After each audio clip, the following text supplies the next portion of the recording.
Bueno, es todo un reto, efectivamente, pero eso es lo que han hecho todas las épocas históricas y todos los investigadores de las diversas épocas históricas. Un investigador tiene que tener en cuenta que la verdad nunca es definitiva y que toda investigación ha de ser puesta en entredicho en cualquier momento. No hay ninguna verdad definitiva. Es decir, documentos que pueden ser encontrados hoy en día sobre épocas del pasado pueden cambiar totalmente la imagen que tenemos de aquella época histórica o de aquellos hechos o incluso de aquellos pensamientos. Es por eso que es muy importante siempre estar abierto, que es la base fundamental de toda investigación, sea científica o sea histórica, a la novedad y no quedarse anclado en la inercia. El método científico precisamente se basa en que nuevas pruebas pueden ser aportadas a la investigación y por tanto que la imagen que tenemos del pasado puede cambiar. Eso y no otra cosa es lo que hacen los historiadores revisionistas, que como su nombre indica son historiadores como todos los demás, solo que revisan la documentación que se obtiene, sea documentación oral, documentación escrita, documentación grabada, documentación física, arqueológica, que nos aportan pruebas que no habían sido tenidas en consideración por los historiadores anteriores. O sea, realmente el historiador revisionista no hace más que ser mejor historiador que el historiador oficial o el historiador que simplemente se ha convertido en un propagandista de las ideas del sistema. Pero cualquier historiador, si es honesto y se pretende seguir un método científico, es, por definición, revisionista. ¿Usted?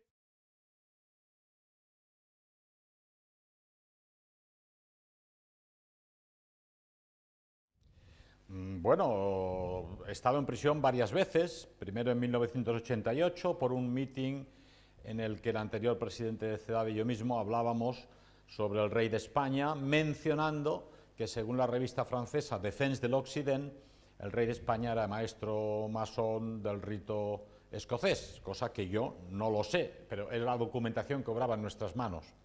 Posteriormente estuve en prisión en el año 1989-90 en Austria, debido a una conferencia que yo había dado en Austria sobre la Segunda Guerra Mundial, el nacionalsocialismo y la personalidad de Hitler.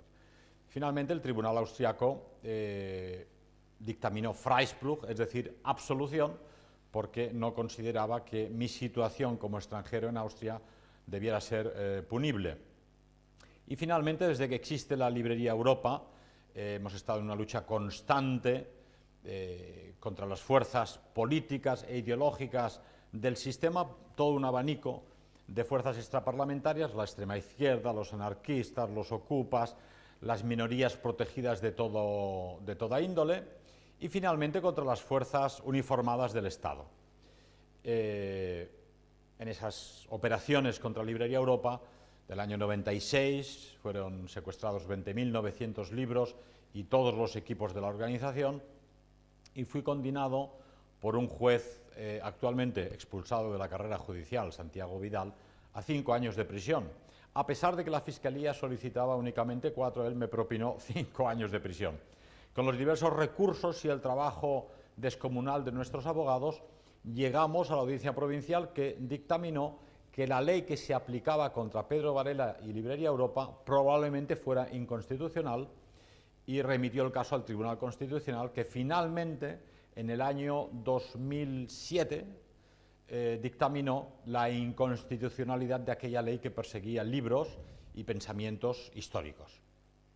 Sin embargo, cuando el tema volvió a Barcelona, la Audiencia Provincial cambió la acusación por el camino, y en vez de acusarnos de negación del Holocausto, que es lo que ellos decían que afirmaban nuestros autores con los libros publicados, dictaminaron que lo que yo hacía era justificar el Holocausto, que es justamente lo contrario, porque o niegas un hecho histórico o lo justificas. Si lo justificas no lo puedes negar, ¿verdad?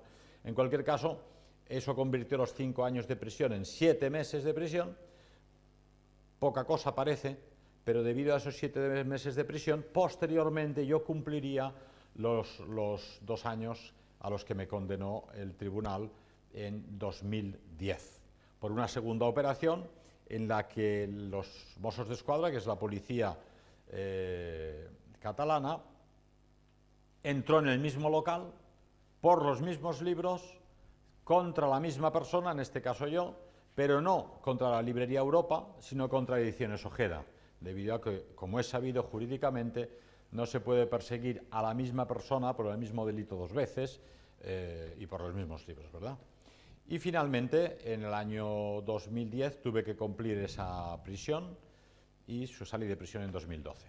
Pero en 2016, dado que había sido introducida nuevamente una nueva legislación a este respecto, toreando al Tribunal Constitucional, el llamado fiscal para los delitos de odio y su tropa política, una policía política realmente se puede hablar, volvió a entrar en Librería Europa y esta vez acusó no solo a Pedro Varela, sino a todo su equipo de secretarias y a sus colaboradores y amigos, y nuevamente una operación, y esta vez con 15.000 libros secuestrados.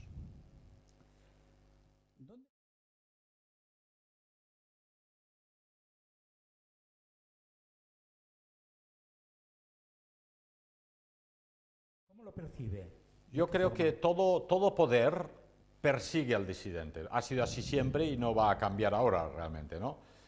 Podemos hablar de las monarquías absolutistas, de los reyes medievales, de los regímenes soviéticos, del sistema capitalista o del sistema socialista, de la China de Mao o de los regímenes fascistas. El poder no tiene interés en que existan disidentes que le ponen en entredicho y que discute sus fundamentos. El problema fundamental de este sistema es que se llama democrático, es decir, la base fundamental del sistema democrático es precisamente la libertad de expresión. Por ejemplo, con el nacionalsocialismo alemán, la base fundamental de aquel sistema político era la salud del pueblo y la perpetuación de la raza blanca y de la cultura, en este caso la alemana, porque eran alemanes, para los siglos venideros. La libertad de expresión estaba supeditada a la supervivencia del pueblo. Con el régimen de Franco, por ejemplo, usted podía hacer lo que le diese la gana, siempre y cuando no pusiese en entredicho el Estado, lógicamente, porque si pones en entredicho el Estado, atentas contra el orden. Y como es sabido, casi es mejor el orden, aunque tengas que obedecer, que el desorden, que es terrible para todos. Pero en la época de Franco no podías poner en duda la virginidad de María, Nuestra Señora, o la catolicidad. Sin embargo, hoy en día, en teoría, puedes poner en entredicho todo puede ser discutido, porque la base fundamental del sistema es justamente la libertad de expresión. Pero nuestro caso ha puesto en evidencia que eso no es así, que ese sistema político tiene también sus dogmas ideológicos, tiene sus tabús, y en el momento en que tocas esos tabús y esos dogmas ideológicos, el sistema reacciona contundentemente contra aquellos que ponen en entredicho esos dogmas y esos tabús. Para ellos. No, yo creo que se preocupan sinceramente, porque nuestra librería es una pequeña librería de un pequeño barrio de Barcelona, ¿verdad? Entonces, preocuparse porque esa pequeña librería de ese pequeño barrio de Barcelona, de una pequeña casa editorial como Ediciones Ojeda y Librería Europa, pueda presentar esos libros cada sábado con las conferencias de los autores y publicar tiradas que no son descomunales de libros, y los ha secuestrado 3 o 4 veces, diversos títulos, diversos libros en diversas ocasiones, demuestra que no toleran la disidencia y que no quieren, bajo ningún concepto, que la población pueda llegar a leer esos libros y a llegar a una información que no les interesa. Por lo tanto, esos libros le preocupan, como le preocupan conferencias y le preocupan sin duda hoy en día webs y blogs en Internet, de ahí que también cierran webs y cierran blogs, ¿no? Lógicamente, Internet, pretender poner fronteras a Internet es como poner puertas al campo, es bastante más complicado. Pero sí es cierto, por ejemplo, que aquí la autoridad, esta Fiscalía Política en Barcelona, la Fiscalía del Odio, ordenó a la Dirección Nacional de Información y Tecnología cerrar la web de Librería Europa, que se encontraba sita en la ciudad de Valladolid y otra sita en Tarragona, ¿verdad? Entonces, hasta las webs por Internet que podían difundir este tipo de libros a nivel internacional han sido cerradas. Por lo tanto, no es cierto que el sistema ofrezca libertad de expresión para todos, ofrece libertad de expresión para él, pero no para los demás. Ellos defienden su libertad, pero no la nuestra, a fin de cuentas, como todos los sistemas políticos.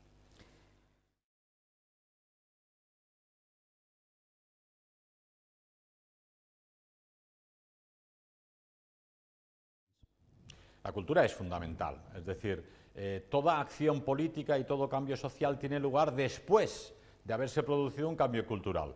Gramsci, el genial, aunque nefasto ideólogo marxista italiano, vio claro que había que llevar a cabo un cambio cultural antes de llevar a cabo un cambio social que condujera a un cambio político.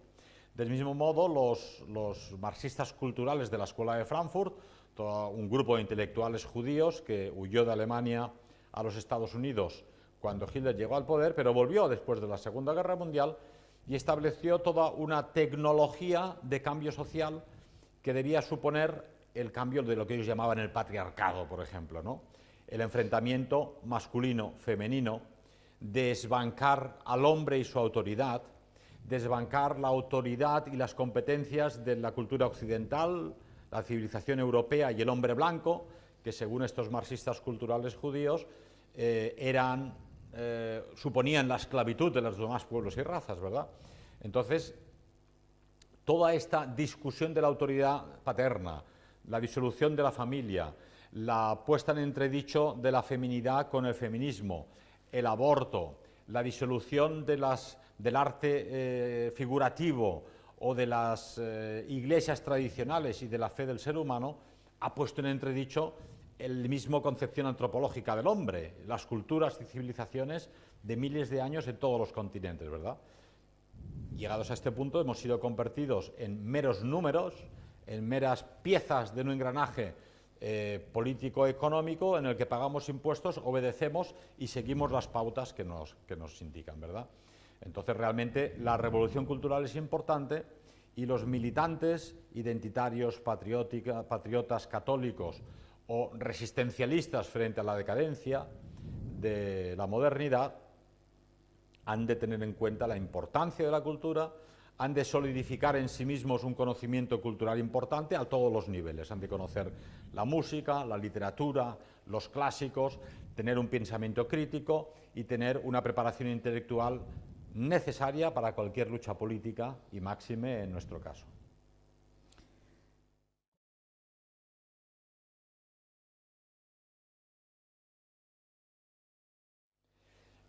Bien, aquí usted está quizá confundiendo que los más fuertes son los más. Efectivamente, estamos en una época donde el número decide y los más tienen más fuerza que los menos. Pero los más no siempre son los más fuertes. Hemos repetido en más de una ocasión este famoso pensamiento de Hitler en el Minucha, donde afirma que las minorías hacen la historia del mundo, toda vez que ellas encarnan en su minoría numérica una mayoría de voluntad y de entereza. Estamos viendo ahora, por ejemplo, en Cataluña cómo 500.000 de fanáticos independentistas y antiespañolistas llevan la voz cantante, mientras otros 7 millones de ciudadanos pues son la mayoría silenciosa. Y esta mayoría silenciosa no pone banderas de ningún color en las ventanas, pero se deja llevar por esta minoría. Quiere decir que los más fuertes a veces no son la mayoría, sino que es una minoría muy activa y muy militante. Si en este caso del independentismo catalán, la minoría independentista tiene la voz cantante, es porque hay una mayoría silenciosa que teme a que le rayen el coche, a que le señalen en el colegio a los niños o a que le pintarrajeen la puerta de casa, ¿verdad? Y eso sucede igualmente así en cualquier otro cambio político y social.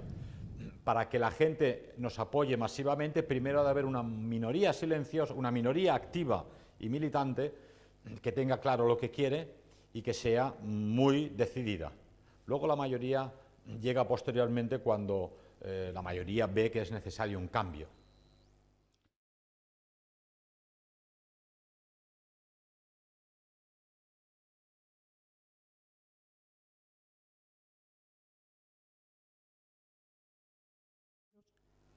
Bueno, México es un país al que tengo mucho cariño, primero porque lo conozco y segundo porque tiene unas conexiones con España muy profundas. Por ejemplo, la música mexicana es preciosa y tiene una conexión con la música española muy cercana, ¿verdad? Y el pensamiento y la forma de ser de los intelectuales mexicanos y de la personalidad del pueblo mexicano nos es muy cercana. Pero es cierto que después de 500 años y haber sido un virreinato de las Españas, ¿verdad?, México ha seguido su curso, las naciones evolucionan, cambian, y ahora tiene un destino particular, individual, independiente de España, lógicamente, con unas raíces comunes.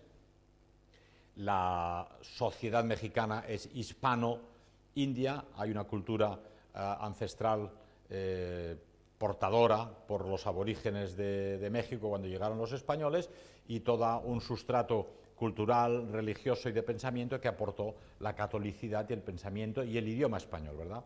Entonces México va a tener un destino importante. Yo creo que el destino de México, leía recientemente en unas entrevistas que era un grupo católico, decía: México sufre especialmente porque el diablo odia que México se ha entregado totalmente a la Virgen de Guadalupe, la famosa guadalupana, ¿verdad?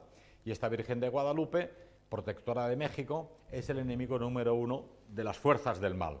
De ahí que desde la masonería a la extrema izquierda, a los carteles de las drogas, a las presiones del poder político y económico de Estados Unidos contra México, la tendencia es siempre a destruir México y todo aquello que México pueda construir, debido a su lealtad y a su fidelidad precisamente a la catolicidad y a la Virgen de Guadalupe. No sé si eso es así o no, pero tiene sentido este pensamiento, y pienso que efectivamente México tendrá sentido si sigue leal a los orígenes de la mexicanidad, que se inician con la Virgen de Guadalupe.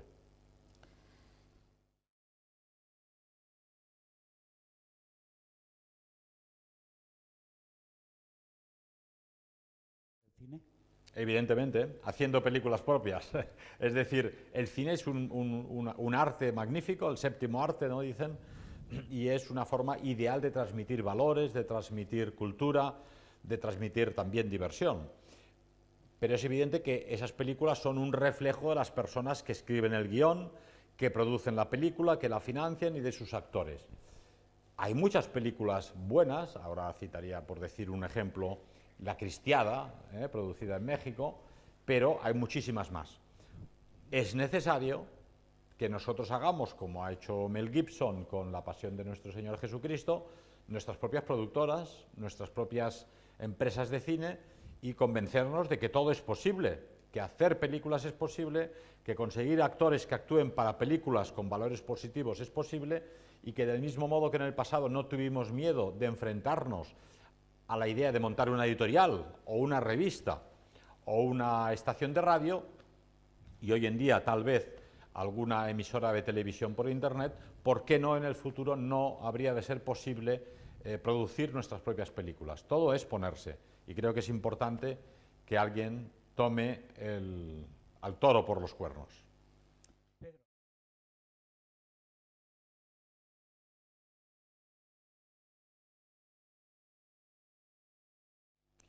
Decía Juan Pablo II con mucha razón que temer por su vida uno es estúpido, porque desde que nacemos nuestra vida está en manos de Dios, ¿no?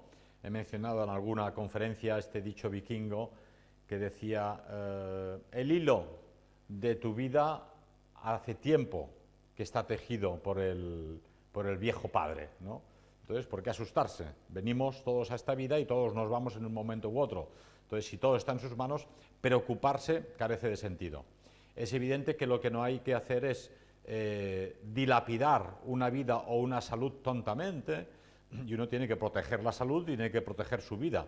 Pero uno no puede actuar temeroso de aquello que dice, de aquello que piensa, o de aquello que pueden hacer en su contra los contrarios ideológica o políticamente, porque entonces quedarías paralizado como un ratón ante la serpiente, ¿verdad? Entonces, el temor y el miedo, o incluso el miedo a perder la propia vida o las propiedades, no ha de ser el norte de nuestro actuar. Nuestro actuar ha de estar basado en nuestras convicciones, en nuestros principios, y no en el temor que puedan despertar otros.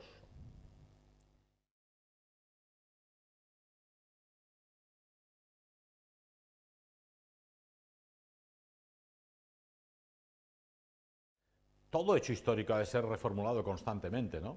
Piense usted que en el siglo XIX Schliemann, por ejemplo, leyendo los textos clásicos griegos de la Odisea, la Ilíada, etc., llegó a la conclusión de que el tesoro famoso estaba en un sitio concreto, ¿no? 20 siglos después. Y este investigador, este arqueólogo, investigador, historiador alemán, fue allí y efectivamente encontró el tesoro histórico. ¿Cómo es posible? Pues porque puso en discusión la documentación reinante, decidió que toda documentación podía ser investigada y que aquellos mitos y leyendas de la Grecia clásica tenían algo de verdad, no solo eran mitos. De ahí que todos los mitos históricos llevan siempre algo de verdad. Entonces, yo, por ejemplo, soy español y creo efectivamente que los musulmanes invadieron España en el 711 y que don Pelayo inició una resistencia en Covadonga, en Asturias, ¿verdad? Pero si alguna documentación, papiros o documentos arqueológicos en monasterios visigóticos o algún texto árabe que se encontrase en un país musulmán demostrasen que don Pelayo no existió y que la reconquista de España se inició posteriormente, pues habría que investigarlo, y yo cambiaría mi opinión en cuanto esa documentación fuese fidedigna, ¿verdad? Y si alguien me demostrara que los árabes no invadieron España, sino que fue una conversión paulatina de las diversas familias reales visigodas y de la población hispano-romana, habría que tenerlo en cuenta. Entonces, uno no puede nunca dejar en la papelera documentación o posibilidades de investigación que nos abren unos nuevos campos, ¿no? Entonces, la historia, lo mismo que cualquier otro campo de la investigación científica, tiene que estar abierta a nuevas investigaciones y a nuevas posibilidades. De ahí que esto que hace el sistema de impedir la discusión de temas que son históricos, que no son religiosos, carece de sentido, ¿no? Por ejemplo, existen ahora en la mitad de los países de la Unión Europea leyes que prohíben investigar si el famoso holocausto de los judíos llevado a cabo por los alemanes en la Segunda Guerra Mundial es o no cierto. Entonces, ¿estamos hablando de un hecho histórico o de un dogma religioso? Si es un hecho histórico, ha de poder ser investigado. Hay que poner en entredicho las armas del crimen, hay que investigar qué ha pasado con el cuerpo del delito, hay que documentarse, hay que, digamos, analizar bien toda la historia oral, hay que desenterrar aquellas zanjas que hay alrededor de Auschwitz, donde probablemente existan muchísimos cuerpos de alemanes y de jóvenes de la Hitlerjugend asesinados después de la Guerra Mundial por las fuerzas soviéticas, ¿verdad? Pero no se permite investigar esto. Entonces, es imposible conocer la verdad. Si se obliga a creer en un dogma, en una cuestión histórica, como si de un dogma religioso se tratara, ya no es historia, es propaganda. Y así hemos de tener y de observar estos dogmas históricos. Son mera propaganda del sistema en tanto en cuanto no nos permite investigar a fondo. O sea, un historiador que no sea revisionista no es historiador. O sea, Schliemann era revisionista de la historia de Grecia, ¿verdad? Y Mommsen era revisionista de la historia conocida hasta ese momento, ¿verdad? O Oswald Spengler era revisionista del concepto que se tenía de la vida y la muerte de las civilizaciones, y según él, pues las civilizaciones tenían una vida juvenil, una infancia, una madurez y una senectud y una muerte, ¿verdad? Entonces, todo historiador honesto es un revisionista. Ahora hay historiadores como Luis Suárez, pues que está revisando, gracias a que se le ha permitido llegar al fondo de los archivos de los papeles de Franco en el Valle de los Caídos, todo lo que él pensaba que sabía sobre Franco. Tiene una visión totalmente diferente de aquel personaje histórico. Pero si él no fuera un revisionista, no habría cambiado de opinión, porque no habría ido a investigar esta documentación, estos manuscritos originales y estos documentos oficiales que nadie hasta el momento había analizado. Entonces, Luis Suárez se puede decir que es un revisionista, del mismo modo que yo soy un revisionista de otras épocas históricas, como es la Alemania nacionalsocialista o el pensamiento de Hitler.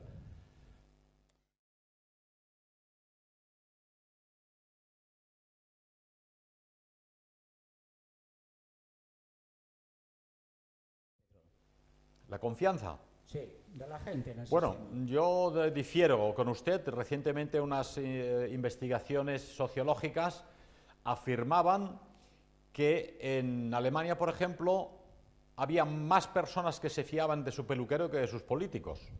Había un 65% de alemanes que confiaban más en su peluquero y en su barbero que en sus políticos. Y luego este análisis y esta investigación sociológica se llevó a cabo en Francia, en Austria, en España, y prácticamente en todos estos países tenían más confianza en el sacerdote el domingo, en el barbero, en el peluquero o en la familia que en sus políticos. Es decir, en realidad la gente no confía en los políticos del sistema y no confía en el sistema. Pero no hay otro sistema, este es el sistema que nos ha tocado vivir, ¿verdad?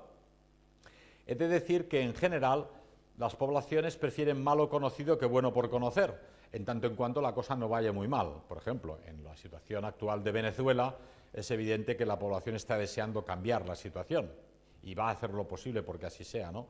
Pero en Europa, digámoslo pronto, todos comemos cada día, si vas a un hospital para que te atienden y te curan, y todos tenemos un techo sobre la cabeza y un coche en la puerta de casa esperando para llevarnos a algún sitio. Entonces la gente sabe que las cosas van mal, sabe que los políticos no son de fiar, pero la situación no es tan grave como para todavía actuar. Lo que usted querrá decir probablemente que las masas son conformistas, que todo el mundo está conforme con lo que hay, con las democracias occidentales, ¿verdad? Es cierto, la gente es conformista y, como hemos dicho al principio, siempre es una minoría la que lleva a cabo una revolución, la que impone un cambio y la que pone de moda nuevas ideas, ¿no? Pero hasta que esta minoría no llegue y ponga en entredicho lo que actualmente vivimos, las masas no van a seguir a esta nueva minoría.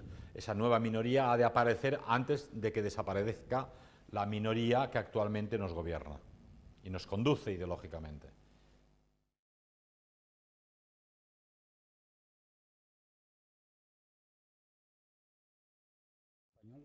Todo es factible en España, es decir, aparecen y desaparecen partidos políticos como las setas, ¿verdad? Hemos visto recientemente como en Alemania este partido AfD, Alternativa por Alemania, ha conseguido un 13% casi de votos y es un partido que se presenta como alternativa a los partidos del sistema, lo sea o no en el futuro, que aún está por ver, ¿verdad? Asimismo en Francia con la familia Le Pen y el Frente Nacional, o en Inglaterra con el Brexit, o en Hungría con Víctor Orbán y su partido Fidesz. En España es necesario un tercer partido, una alternativa a la izquierda y a la derecha, liberal y marxista, pero hasta el momento, sociológicamente en España, quizá debido a los 40 años de historia con Franco, que han marcado el país profundamente, sea más difícil, también la mentalidad española más desordenada, más caótica, menos disciplinada, menos capaz de trabajar en equipo y con la necesaria constancia a largo plazo, hacen más difícil edificar un partido político organizado y que se imponga en unas elecciones democráticas. Otra cuestión es si unas elecciones democráticas, tal y como está la situación en Occidente, llegarán a cambiar de todas formas algo. Porque, como hemos dicho al principio al hablar de la escuela de Frankfurt o del marxismo cultural, la sociedad, lo decía Guerra, ¿no?, el político del Partido Socialista Español, ya, vamos a cambiar la sociedad española y darle la vuelta como a un calcetín, y así ha sido. La sociedad española de 2017 no tiene prácticamente ya nada que ver con la sociedad española de 1957 o de 1967. Ahora prácticamente un 30% de la población es católica, cuando en el 57 probablemente sería un 80 o un 90%, ¿verdad? Hoy en día, decía mi abogado, que no 1 de cada 3, sino que 1 de cada 2 matrimonios hace agua. Esto no ocurría en 1957, ¿verdad? Se producen anualmente 110.000 abortos, ¿no? Es decir, la élite y la juventud de la nación española del futuro es asesinada en el vientre de sus madres cada año. Cada año desaparece una ciudad, no como Tarrasa, que quizás es más grande, pero como Rubí o una ciudad cercana, ¿verdad? La sociedad española ha aceptado problemas de índole personal, como era desórdenes personales de tipo sexual, que antes eran considerados un desorden, y la psicología y la psiquiatría de los años 60 consideraba que eran curables, que eran tratables, ¿verdad? Los diputados del PP en el Parlamento Europeo acaban de decidir que eso ya no es discutible. No solo no es discutible, sino que el aborto ya no solo es un derecho de las madres, sino que cualquiera que quiera impedir que la mamá aborte o convencerla para que no le haga es un delincuente y será penado por ley. Esto votado por el Partido Popular, que se supone que es el partido sociológicamente de la derecha católica, pero es un partido del sistema como todos los demás. Es decir, todos los partidos del sistema van en la misma autopista, en el carril izquierdo o el carril derecho de la autopista o en el carril del centro, pero toda es la misma autopista que van al precipicio y al hundimiento de la nación española y de todo Occidente con nosotros. El hecho de que se hable constantemente de las cuestiones económicas, de la sustitución de la población, de la necesidad de mano de obra barata, nos pone en evidencia dos cosas. Uno, que la izquierda, con su nihilismo cultural, puertas abiertas a todos, pasaportes para todos, no hay diferencias entre los seres humanos, está realmente ayudando al gran capitalismo financiero internacional que quiere esclavos y mano de obra barata, ¿no? Si los españoles no están dispuestos a trabajar por 600 euros al mes, entonces van a ofrecer a este trabajo a los inmigrantes recién llegados y los españoles finalmente tendrán que bajar sus expectativas de 2.000, 1.500 y 1.000 euros mensuales a 600 euros mensuales si no quieren que su trabajo lo hagan los inmigrantes recién llegados, ¿no? Y el otro tema a que nos lleva esta cuestión es el hecho étnico, ¿no? Todos discuten las diferencias religiosas, hindúes, musulmanes, católicos, protestantes, pero es evidente que una religión y una cultura no son sino reflejo de un pueblo. Este pueblo pertenece a una etnia concreta, sean afganos, sean coreanos o sean nigerianos, ¿verdad? Entonces, pretender que, por poner un ejemplo, senegaleses, ¿no? 1 millón de senegaleses vienen a España y como el sistema solo nos considera un número y nos considera un elemento productivo, cuando los españoles alcancen una edad, digamos, la edad de la población española envejezca y seamos todos muy mayores, porque no habrá esos niños, esos 110.000 bebés que se abortan anualmente, el sistema dice este millón de senegaleses sustituirá a los españoles anteriores, no cambiará nada. Y eso supone que este millón de senegaleses serán capaces de fabricar el Airbus, o la parte del Airbus que nos toca fabricar en España, fabricar el AVE, fabricar el Pegaso, montar redes ferroviarias de alta velocidad, ¿verdad? Componer Zarzuela y edificar el Valle de los Caídos, el Monasterio del Escorial o los acueductos de Segovia o de cualquier otra parte. Es evidente que no, porque la cultura es reflejo de la etnia y del pueblo de la que es portadora, ¿no? Cada pueblo y cada etnia tiene unas capacidades intelectuales, anímicas, unas inquietudes diferentes de los demás. Entonces, este tema no lo toca nadie en el sistema liberal, capitalista, democrático, parlamentario, occidental actual, pero es un tema fundamental. Ustedes han preguntado al principio cómo sobrellevar esa identidad española en México, ¿no? Y efectivamente, en sus orígenes fue un problema porque los europeos que llegaron a México eran de origen europeo y los aborígenes de las tribus indias en México eran de otra etnia, ¿no? Entonces, eso causó que hasta el día de hoy México pues tiene una pequeña élite todavía española, normalmente en posiciones de dirección cultural, intelectual, periodística o política, tiene unos aborígenes todavía indios que viven en las montañas, quizá un 15%, y luego un gradiente de población mestiza de las poblaciones indias y española, ¿verdad? Bueno, pues esa situación mexicana es la que se pretende llevar a cabo en Europa sin haber preguntado a los europeos si eso es lo que desean. Es decir, se ha producido, como decía anteayer en Navarra, no la rebelión de las masas que decía Ortega y Gasset, sino la rebelión de las élites. Las élites han decidido un plan por su cuenta y riesgo, fuera en la academia, en las universidades y en los foros políticos e ideológicos de los partidos políticos, sea en la logia, donde se determina la solución antes de plantear el debate, pero a la población no se le ha preguntado. ¿Usted quiere ser una sociedad multicultural y multirracial? No la preguntaron en los años 60 y 70, porque evidentemente los europeos habrían dicho que no. Y ahora que ya la han impuesto, dicen pues hecho consumados, ya es así, ¿verdad? Pero entonces, hemos de tener en cuenta siempre que en este análisis de la situación no estamos hablando de un menosprecio hacia diversas culturas, razas o etnias. Estamos hablando de las diferencias entre las culturas, las razas y las etnias, y que el sistema sabe muy bien que puede utilizar como carne de cañón a un pueblo concreto contra otro en el momento en que los mezcla en un pequeño territorio, porque tienen formas de convivir diferentes. Un ejemplo evidente lo tenemos actualmente en Suecia, ¿no? Un gobierno de extrema izquierda feminista ha conseguido destruir Suecia en los últimos 10, 15, 20 años, imponiendo la importación de familias musulmanas, de países totalmente halógenos cultural y religiosamente de los suecos, con otras mentalidades, ¿no? Entonces ahora se encuentran con unos problemas tremendos, y los suecos, en su naif opinión de sí mismos, piensan, nuestro problema es que no hemos conseguido integrarlos. No es que no hayas conseguido integrarlos, es que no todo el mundo se quiere dejar integrar. ¿Por qué ha de dejarse integrar un musulmán si él es musulmán? Yo comprendo que el musulmán quiera seguir siendo musulmán. ¿Por qué ha de ser un vikingo sueco, un negro que viene de Senegal en Suecia, si él quiere seguir siendo negro? Tiene todo el derecho de ser negro y de ser animista o musulmán o lo que le dé la gana.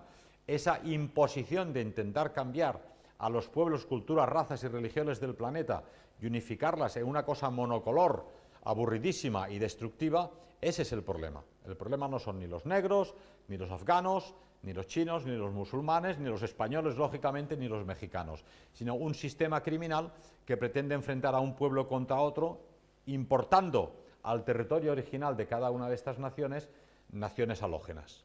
Y eso va a llevar al conflicto, y eso ya es evidente hoy en Europa.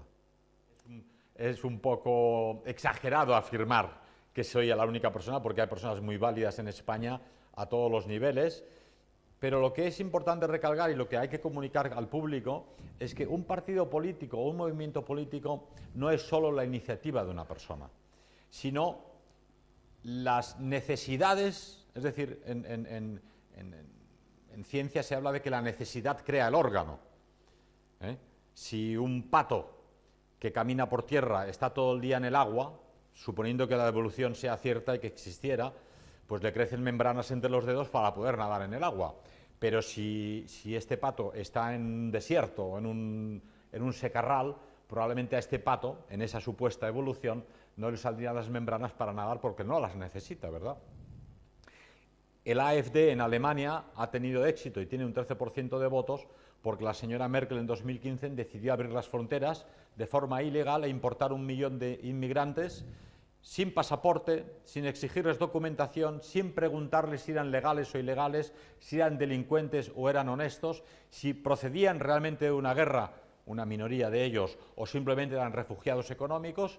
Lógicamente la población alemana, cuando ha visto que en las piscinas se violaba a las niñas con 13 años, que se golpea a los ancianos en las estaciones, o que las chicas que van a hacer jogging y hacer ejercicio físico por los parques de Alemania son asaltadas por inmigrantes que no pueden controlar sus instintos sexuales, han dicho aquí tenemos que hacer algo o se nos van a comer. La necesidad ha creado el órgano, que en este caso es el partido Alternativa por Alemania. En España, la necesidad de un partido que discuta al sistema dominante apenas existe. Con la crisis de 2007, la población creyó ver en los cantos de sirena de la extrema izquierda y en los neomarxistas y neostalinistas, que no lo disimulan, infiltrados en Podemos, por ejemplo, que esa iba a ser su solución. Pero el estalinismo, el marxismo y la extrema izquierda han demostrado, ya en la Unión Soviética, en China y en 40 años de bloque soviético, que no fueron la solución ni económica, ni social, ni política. Pueden ser chicos muy simpáticos y habrá personas que votan Podemos que lo hacen de buena fe, pero los principios ideológicos de la extrema izquierda no son la solución. También hemos visto que la derecha sociológica católica ha derivado en partidos tipo PP o Convergencia Democrática en Cataluña, que no son sino partidos liberales que obedecen a las órdenes generales del gran capitalismo internacional, ¿verdad? Pero no protegen especialmente a sus poblaciones. Es necesario un movimiento popular que pida un cambio, y ese movimiento popular que pida un cambio que dé a unas élites intelectuales. Hacen falta académicos, hacen falta gente que haga el programa del partido, hacen falta medios económicos, hacen falta oradores y escritores. Entonces, el hecho de que una persona no decida crear el partido no es la solución ni tampoco el problema. El problema es que la nación ha de solicitar ese partido y ese partido ha de surgir en cierto momento. Un ejemplo que pongo a menudo sobre la mesa. Hitler no vino de Marte, no apareció como una seta después de una lluvia. Hitler era el fruto de una Primera Guerra Mundial con una derrota terrible por la traición de la extrema izquierda en el frente interior de Alemania y la traición de los aliados en un armisticio que no fue tal.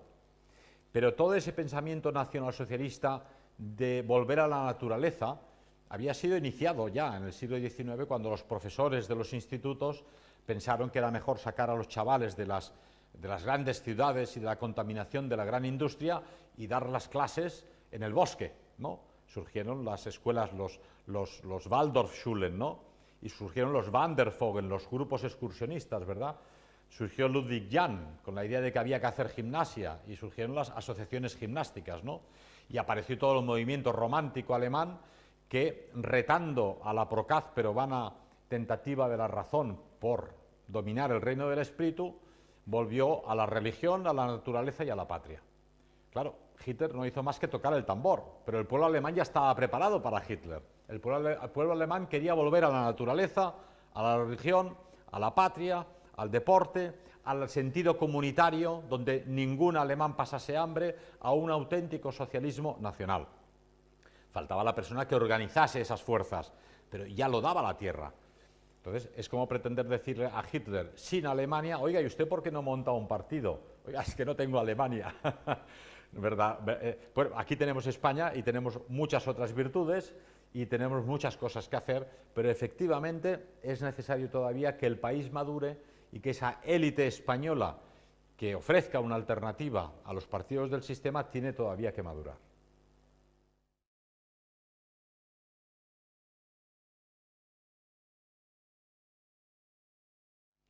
Bueno, las últimas noticias que tenemos sobre México no son realmente halagüeñas. Primero, este terrible seísmo que han sufrido en la capital federal y en zonas cercanas es un drama natural, pero que se repite regularmente en estos países de aquella zona con toda aquella falla que llega hasta San Francisco en Estados Unidos, ¿verdad?